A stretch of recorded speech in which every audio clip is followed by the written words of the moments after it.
Gannat Kabbada Raggaasaa jedhamti. Rifeensi ishee meetira 1 fi saantimeetira 50 dheerata. Rifeensi ishee dugdarra ciisuu qofa miti. Dabbasaa amma mogolee isheetti dheeratudha. Sababa dheerachuu rifeensa ishee yoo dubbattu, rifeensa koo kunuunsuuf wanti barbaachisu harka abbaa manaa koo keessaa hin dhabamu jetti. Godina Shawaa Lixaa Aanaa Jibaat ganda Kuyyuu Areereetti dhalattee akka guddatte kan himtu Gannat yeroo ammaa godinuma kana aanaa noonnootti hojjettuu waajjira lafaati. Rifeensi dubartootaaf simboo miidhaginaati. Baay'ee waanan jaaladhuuf osoo inni gatiin yoon torban tokko ga'e natti hin tolu jetti. Aniif rifeensi koo umuriin keenya wal makite waggaa 30 ta'an irra jette. Qarabaan akka irra hin geenye rifeensuma dhalootaatiin akka jirtu dubbatteetti.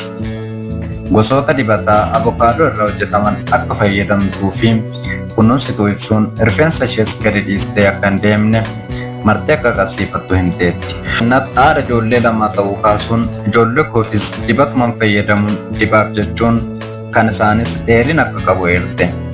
Maatii ishee keessaa rifeensa gana dheeratu jiraachuu baatus obbolaan ishee lama rifeensa gaarii akka qaban ibsiteetti.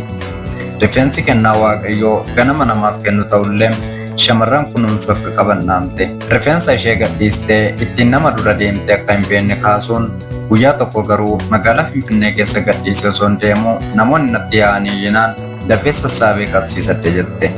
Namni yeroo rifeensa isaa gadhiifatee ittiin miidhagee deemu nan hawwa, garuu ani gadhiifadhee nama keessa deemuufis ta'ee bakka hojii deemuu hin danda'u jechuun ibsiteetti. Yeroo dhiqattus qofaa waan hin dandeenyeef abbaa warraa ishee akka gargaaru ibsuun carraa kanatti fayyadamuun galateeffatte.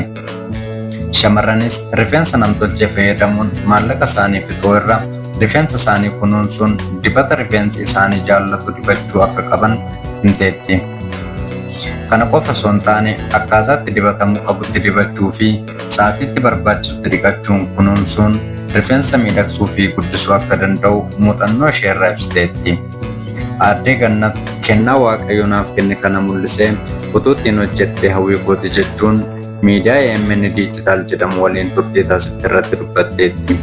Kun gidduu baayogiraafiidha.